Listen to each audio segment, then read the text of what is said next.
You know, my grandfather was an old Mainer, and he used to always say, "When the crickets sing louder at dusk, autumn ain't far behind." Me, I just look at a calendar, and I can't believe that August is here already. It's a perfect time to hit reset for the autumn rush. Quince proves you don't need a crowded closet to look incredible. You just need the right pieces. Are you familiar with Quince? They specialize in effortless, high-quality essentials like ultra-soft organic cotton and premium Mongolian cashmere sweaters. They're beautifully tailored, they're built to last, and it is a perfect transition from morning meeting to dinner. Kat looks so cute in her cashmere sweater. Everything at Quince is priced 50 to 80% less than similar brands. They work directly with ethical factories and cut out the middleman, so you're paying for quality, not brand markup. And I'm not exaggerating when I say my favorite shirts are Quince, but I also love their shorts. And the thing that I was really surprised about when we first started getting Quince clothing is the high quality, and the price is just so unbelievably affordable. And they also bring the same everyday elevation to everything they offer. Kat's also a big fan of the hotel-quality linen pillowcases. Upgrade your everyday. Download the Quince app for app-exclusive offers or go to quince.com/oddities. Get free shipping on your orders and 365-day returns. Now available in Canada and the UK, too. That's QUINCE.com/oddities. Late night bites with friends? Already hard to beat. That first too hot bite of fries you couldn't wait for, followed by ice-cold Pepsi. Now that hits different. Suddenly, the energy kicks back in, the night goes longer, and the laughs don't stop. Because Pepsi brings out more flavor, more fun, and more of the moment. Food deserves Pepsi. Grab a Pepsi Zero Sugar today. The Box of Oddities. Well, hello again, friend. Here we are. Still on the road. We're in, I think we just entered North Carolina. Well, we just passed Rocky Mount. So what state's that in? I think that's North Carolina. Okay. Well, either way, it's freaking gorgeous. It is. Kat's been scream-talking the entire time about how beautiful it is where we are right now. Okay, and another thing that we noticed was on these long road trips, we get into deep philosophical discussions.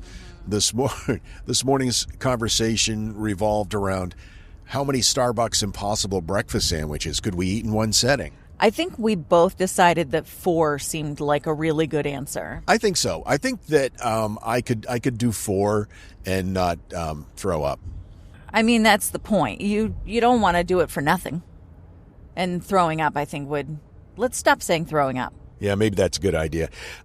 So we're in the Carolinas, and my story is about a discovery that was in South Carolina. Oh, exciting. And by the way, this is the first episode we've attempted to do while traveling in a car. Kat is driving, and then when it's her turn, we'll switch.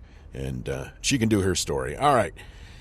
So 246 years ago, on August 16th, 1780, a young, barely teenage soldier walked onto a battlefield in South Carolina and then disappeared. His family never learned exactly what happened to him. His military record eventually just listed him as missing. Sadly, that's not an uncommon story. Did you say barely teenage?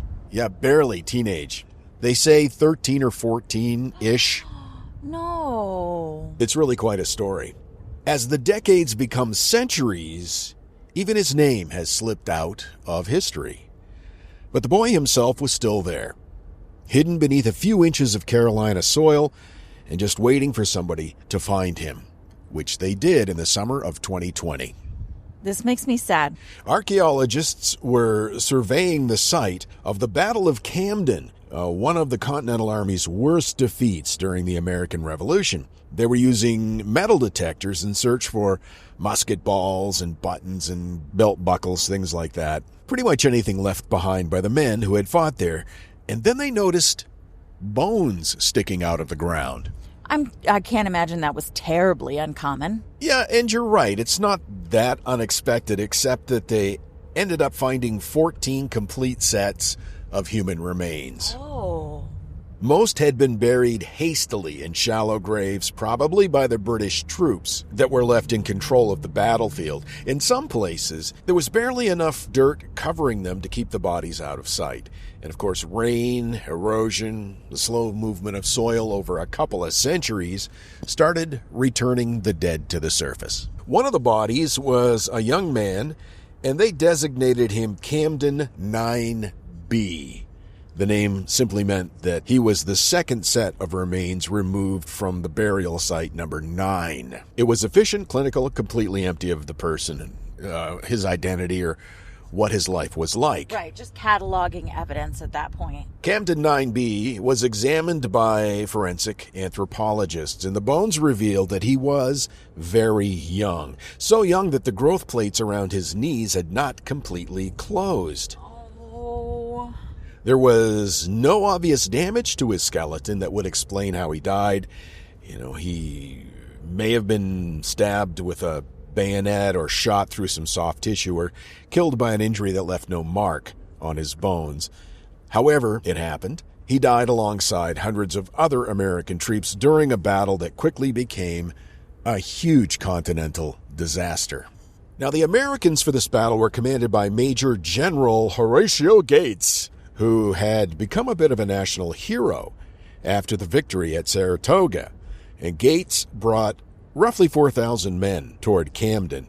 Although many were exhausted, most were inexperienced or suffering from dysentery, which, holy crap, can you imagine fighting the British Army while a large part of your force is experiencing aggressive gastrointestinal betrayal and searing abdominal cramps? It makes me think of that time that we were trying to ship that fire pit back to Ecuador, and we couldn't ship it in the box because we were flying, and so we needed to send it as luggage. And they said that we couldn't send it in that cardboard box, so we had to find something else to put it in the airport, which of course it was like 4:00 in the morning.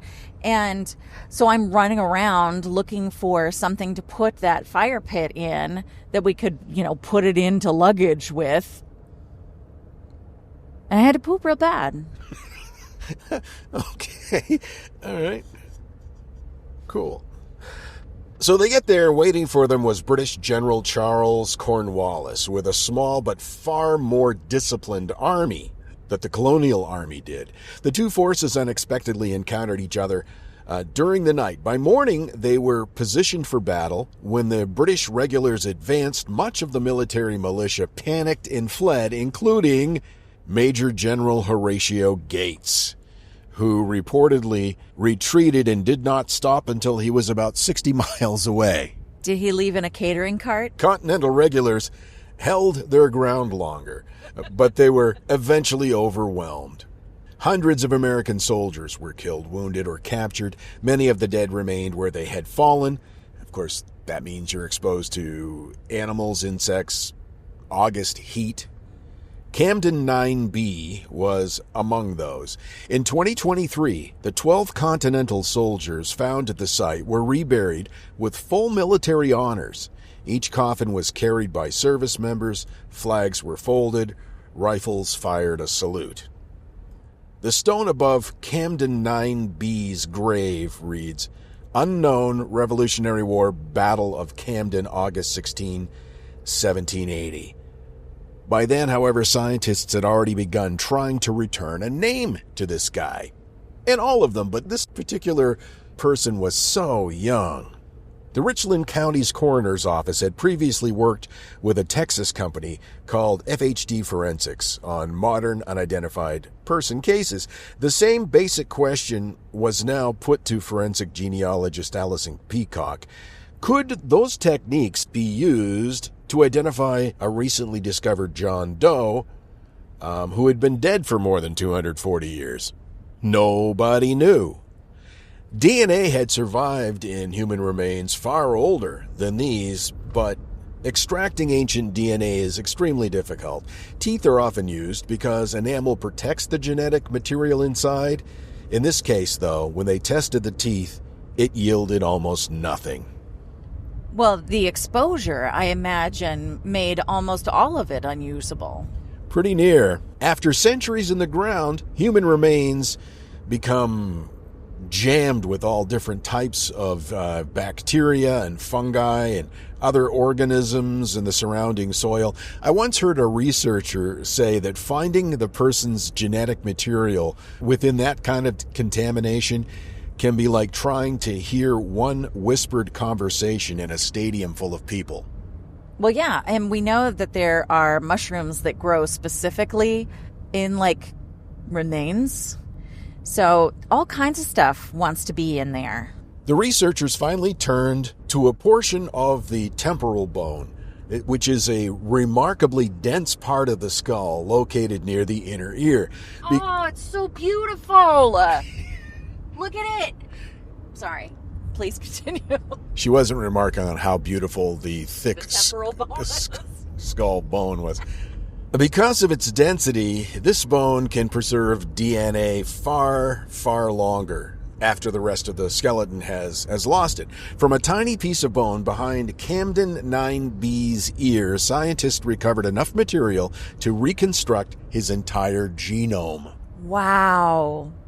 A person whose whole life had nearly vanished was suddenly represented by billions of genetic letters. So they uploaded the profile to Family Tree DNA and GED Match databases, where users can choose to allow their DNA to be compared in forensic investigations.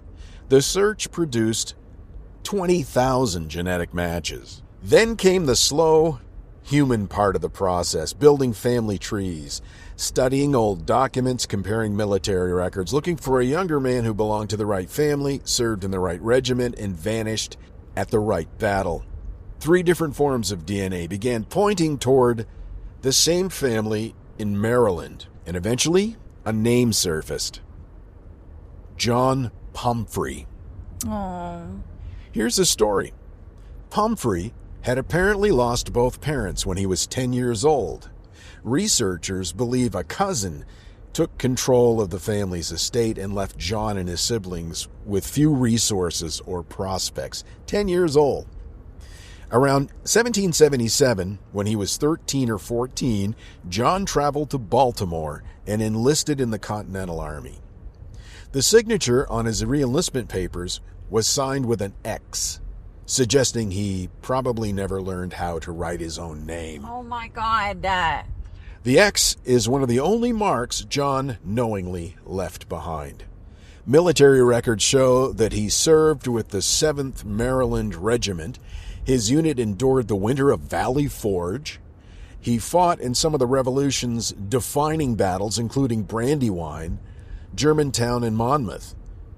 Researchers estimate that this orphaned teen, and again, barely a teen, marched more than 1,000 miles during his 3.5 years of service. Oh my God. This is so sad. In 1779, he re-enlisted and received a $100 bonus, which I'm sure was a substantial amount of money back then, and especially for a young man who had nothing. The following year, his regiment was sent south. After the Battle of Camden, John Pumphrey was recorded missing. There was no letter describing his death, no body returned to Maryland. John apparently died before having children, meaning that there was no direct line of descendants carrying his story. He disappeared. I imagine during a large battle, it's nearly impossible for them to keep track of everyone and what happened to them, especially back in the day. Yeah, that's for sure. In June 2026, researchers gathered some of John's distant relatives in the Benson Hammond house in Maryland. They were descended from John's siblings, cousins, and other branches of the Pumphrey family. Some cried when they heard his name spoken. And one relative, Julie Strickland, who had been born a Pumphrey but was placed for adoption when she was 6 weeks old, later managed to locate both sides of her biological family. She told reporters that she had begun life without knowing her name, while John had ended life, and no one remembered his. Now, they both have it back. Oh. There's one strange twist here to this story. Researchers are trying to identify another one of the soldiers, currently known as Camden 11A. Alison Peacock, the geneticist who does this all of the time, part of her normal procedure, mostly just for fun on her part, is to compare the results with her own DNA. So she did this, and she's related to this guy. Wow, what are the chances? Astronomical. In all of the unidentified person cases that she has worked, that has never happened before. She began the project trying to solve a mystery of someone else's ancestor and discovered one of the mysteries belonged to her. John Pumphrey's identification must still receive formal government confirmation before the word unknown can be removed from his tombstone. His relatives hope that that will happen soon. Because John wasn't like a famous general or a statesman. There's no portrait of him hanging in the halls of Washington. We don't know the sound of his voice. We don't know what frightened him, whether he truly believed the fragile new country he fought for would ever survive. We know only that he was orphaned. He went to war while he was 13 or 14, marched farther than many people in his time traveled an entire lifetime, and died in a place his family may have never known to search. For exactly 246 years after his death, we can do one thing history was unable to do for him. We can say his name. Private John Pumphrey. Are you weeping while you drive? A little bit. Want me to take the wheel? No. My information came from the Associated Press, Smithsonian Magazine, and the American Battlefield Trust. I couldn't help but think of that Motorhead song, 1916. Wow, you're right. Now I want to listen to that again. God bless Lemmy. We're about halfway through North Carolina now. That's the magic of storytelling. You know the old saying, the glasses make you look smarter? Well, I don't know if that's true, but I have to tell you, these new frames that I got, I feel smarter because I saved a ton of money. I got them from Zenni. Zenni's an online eyewear shop with stylish prescription glasses, sunglasses, and customizable lens options at prices you were not going to believe. You can get a pair starting at under $30. It's easy. Just go to their site, pick a frame, enter your prescription, customize your lenses, and they ship them right to your door. No store visit, no pressure. And I have to say, these are my favorite frames. For a long time, I'd been wearing the same kind of frames. Even when I got a new pair of glasses, I would get the same frame. Now I feel like I got a fresh new look. I got the exact type of frame I wanted. I got progressive lenses. I got the transition lenses. I got the special protection. And I could not believe how affordable it was. Go to Zenni.com and check it out for yourself. Over 150,000 five-star reviews. Zenni has a virtual try-on so you can see exactly how the frames look on your face before you order them. Be honest, you need new glasses. Autumn's coming, and that scratched-up pair has done its job. Upgrade today with Zenni. Go to Zenni.com/podcast and use podcast15 for 15% off your first order. Plus, free shipping on all U.S. orders over $65. The styles sell out, so don't sit on it. It's ZENNI.com/podcast. Promo code podcast15. Starting or growing your own business can be intimidating and lonely at times. Your to-do list may feel endless with new tasks, and lists can easily begin to overrun your life. So finding the right tool that not only helps you out, but simplifies everything as a built-in business partner can be a game changer. For millions of businesses, that tool is Shopify. Shopify is the commerce platform behind millions of businesses around the world and 10% of all e-commerce in the US. From household names like Gymshark, Rare Beauty, and Heinz, to brands just getting started. Shopify has hundreds of ready-to-use templates that can help you build a beautiful online store that matches your brand's style. And you can tackle all the important tasks in one place, from inventory to payments to analytics and more. No need to save multiple websites or try to figure out what platform is hosting the tool that you need. And if people haven't heard about your brand, you can get the word out like you have a marketing team behind you, with easy-to-run email and social media campaigns to reach customers wherever they're scrolling or strolling. Start your business today with the industry's best business partner, Shopify, and start hearing. Sign up for your $1 per month trial today at shopify.com/realm. go to shopify.com/realm. That's shopify.com/realm. And now, that thing in the middle. An octopus is like a master of disguise in the ocean. They're well known for their ability to change color. But did you know they also change their texture? It's not just a color show. They can make their skin smooth or rough. They do this to mimic the environment around them, whether it's a rocky seafloor, a coral reef, or even seaweed. It's an impressive trick, and it's possible thanks to a special type of skin cell.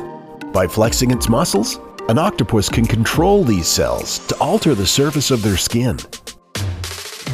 So next time you're looking at a coral reef, look closely. It might just be an octopus in a brilliant disguise.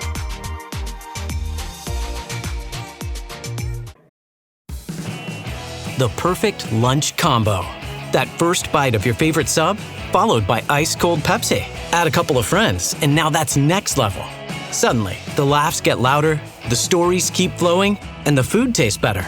Because Pepsi brings out more flavor, more fun, and more of the moment. Food deserves Pepsi. Grab a Pepsi Zero Sugar today. I wrote a little song to remind you, Choice Hotels get you more of the experiences you value. The Cambria Hotel's got it all. A rooftop bar, have a ball. Bring a date, your squad, or even your mom. Book direct at choicehotels.com. Did you know that Kat and Jethro learned how to produce this podcast by watching a YouTube video? Really? You could tell? This is The Box of Oddities. Okay, change of plans. Instead of Kat doing her story while I drive, we're at the hotel and Kat's going to do her story now.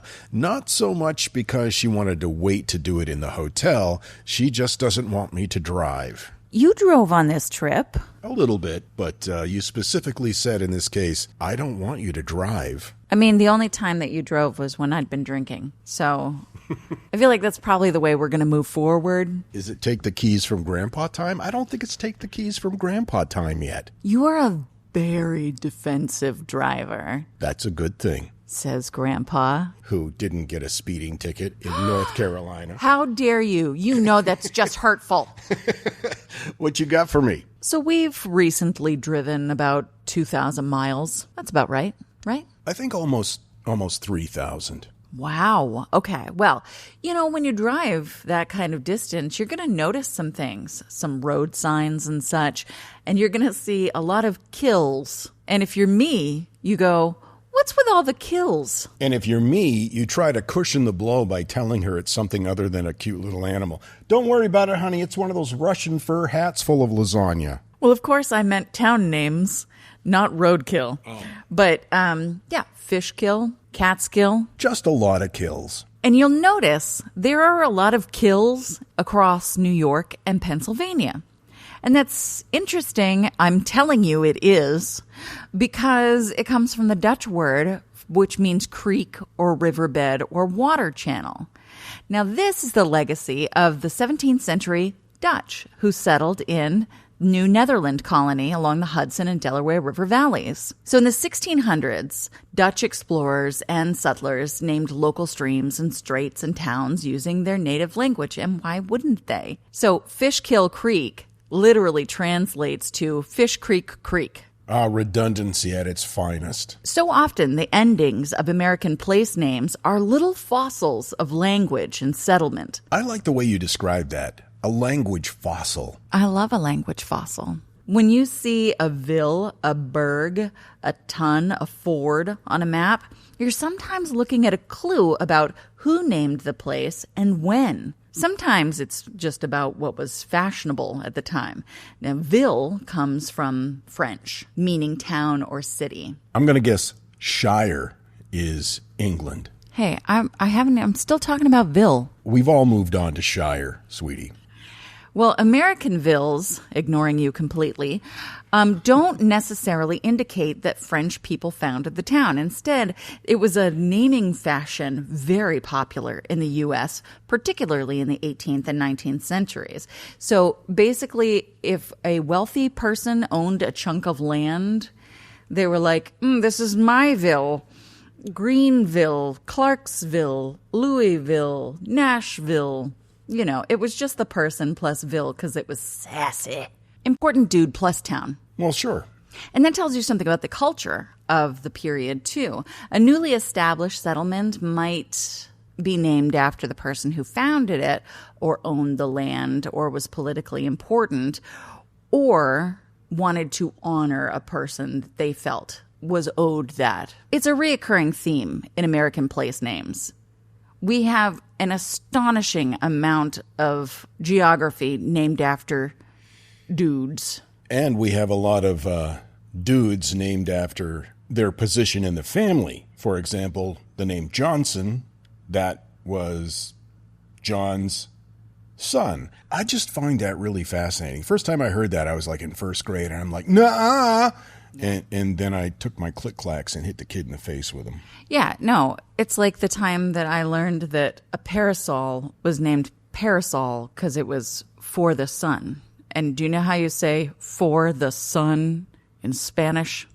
Parasol. Tell them about cable TV. Oh, my God. So I had this epiphany. We're driving, and you know how it is when you're driving long distances and you kind of zone out and your brain goes all kinds of places. So we're listening to this comedian. What's his name? Rory Scovel. He's hilarious. Check him out. And he said something about cable TV, and my brain went to how uncomfortable my neck skin was because my neck skin's been really uncomfortable this whole trip. My seatbelt is too high, and so it rubs up against my neck skin, and I feel like I'm going to be decapitated at any moment. And so when he said cable, I thought, oh, we could use one of those cable ties to hold my seatbelt down, so that way it's not rubbing all up against my neck skin. And I didn't say cable tie. You said cable tie. And then I went. That's right. Yeah. And then my brain went to cable TV, cable. And basically what happened is I never considered that cable TV is called cable TV because you needed a cable to make the TV happen in your home.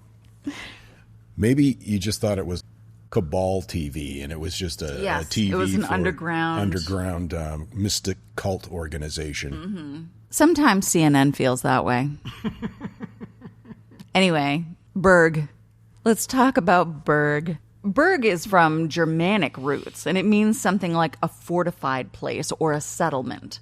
So that's why you'll encounter a Harrisburg or a Gettysburg or a Pittsburgh.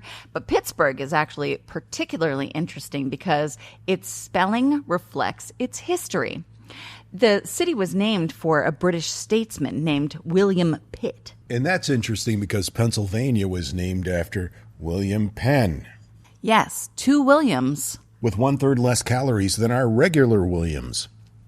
So anyway, burg reflects the Scottish-British tradition of naming fortified or important settlements burgs. Basically, there were some Europeans here, and someone thought that this was an important enough place to name. That's what burg is telling you. Tun. Tun? Now, Tun sounds like town, so I would assume it's blah, blah, blah town, but Tun. But it comes from the Old English Tun. Does it mean town? It means enclosure, farmstead, estate, or settlement. So kind of, yeah, it means town. But this is when it gets really cool. So when you see Washington or Princeton or Charleston, you're seeing a naming tradition that's hundreds or in some cases more than 1,000 years old. And it wasn't necessarily like a town or city. It was more like this is the settlement that belongs to Williamston. Or, you know, you get what yeah. Ford. Then there's places like Oxford, Hartford, Rockford, Crawford. Ford is wonderfully literal because it's literally the shallow place where you can cross a river or a stream. This place was likely named because someone was like, oh, we can cross here. It's James Ford because my name's James.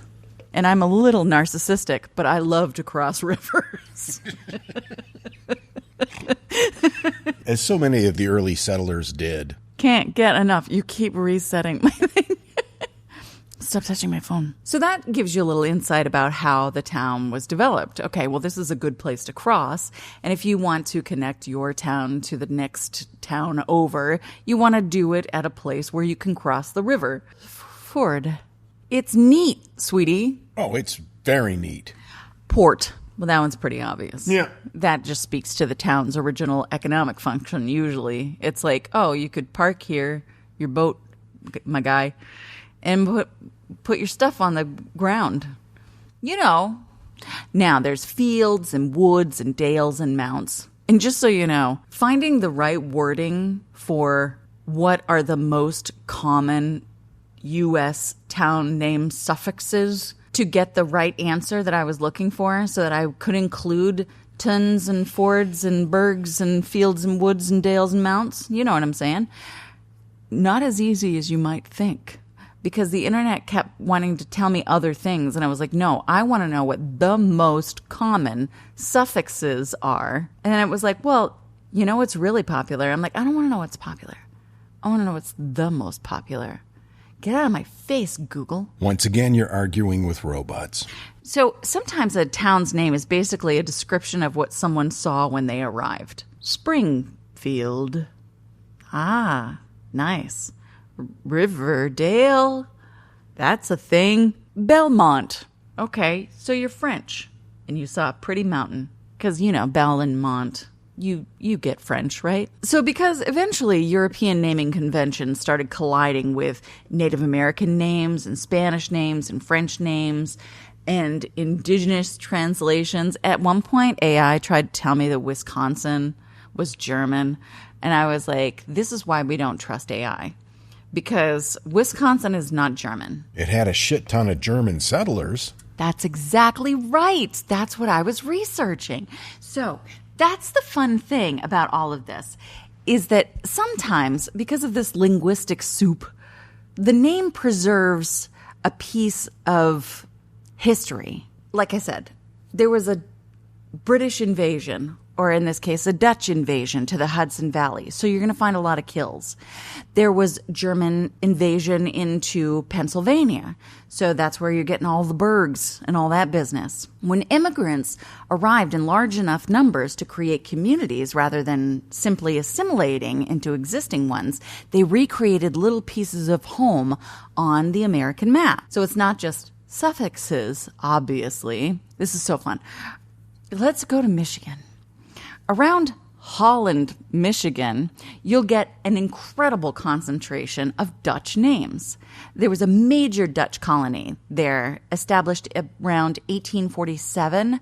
So you're going to find towns like Overseel and Zutphen and Haarlem with 2 A's and Harderwijk and Staphorst. Nearly 500 immigrants arrived and named their new settlement after the Dutch province of Zeeland. So it's New Zealand. My favorite Dutch name is Huygens.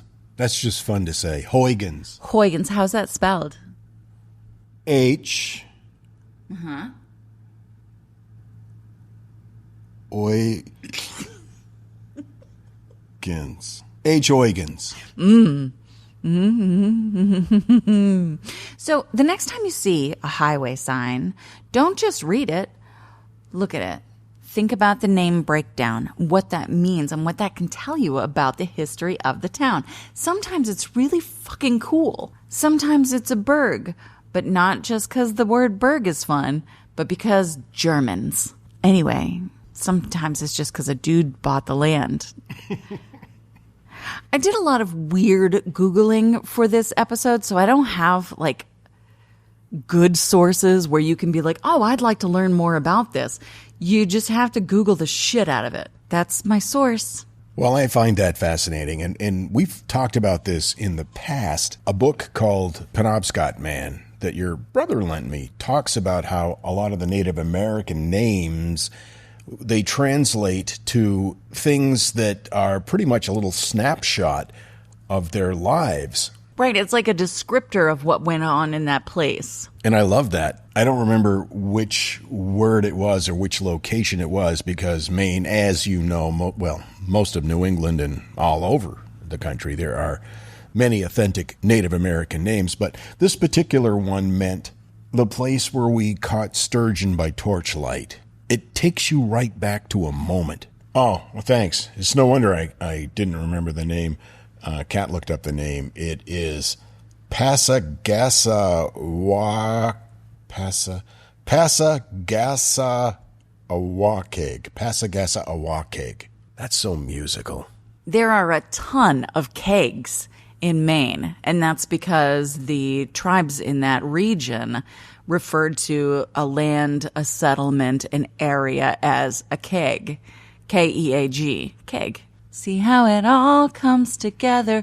It ties together in a beautiful way. I drove 3,000 miles recently.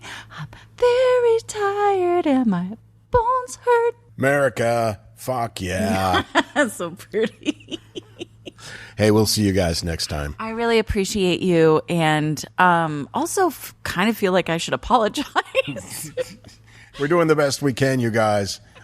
We try to keep the content as fresh and updated as we possibly can, and sometimes it means that we do shows way overtired in the car and in seedy flea bag motels. Everything's on fire, but we love you. And we'll see you next time. Until then, keep flying that freak flag. And fly it proudly, you beautiful freak. And so, let it be known that the Box of Oddities belongs to you, and its fate is in your hands. We wish to offer our deeply felt gratitude and appreciation for your patronage. TheBoxOfOddities.com. Copyright 2026, all rights reserved. This episode is brought to you by ChatGPT. Hey, it's Bill Simmons from the Bill Simmons Podcast. Have you guys heard about ChatGPT work? It's the new way to use ChatGPT for bigger multi-step projects. And when you need more than just answers, give ChatGPT work access to your apps and files, and it can create real work documents like spreadsheets, slides, and structured reports. Get started at chatgpt.com by selecting work mode, available on Plus and Pro plans. I see you. Avatar: Fire and Ash is now streaming on Disney+. It's the film critics are calling the best Avatar yet. Yeah! Go, go, go, go! A true epic and completely jaw-dropping. This is the only pure thing in this world. Return to Pandora on Disney+. It will be an adventure for the whole family. And watch the Oscar-winning phenomenon at home. This is sick! Avatar: Fire and Ash, now streaming on Disney+. Rated PG-13.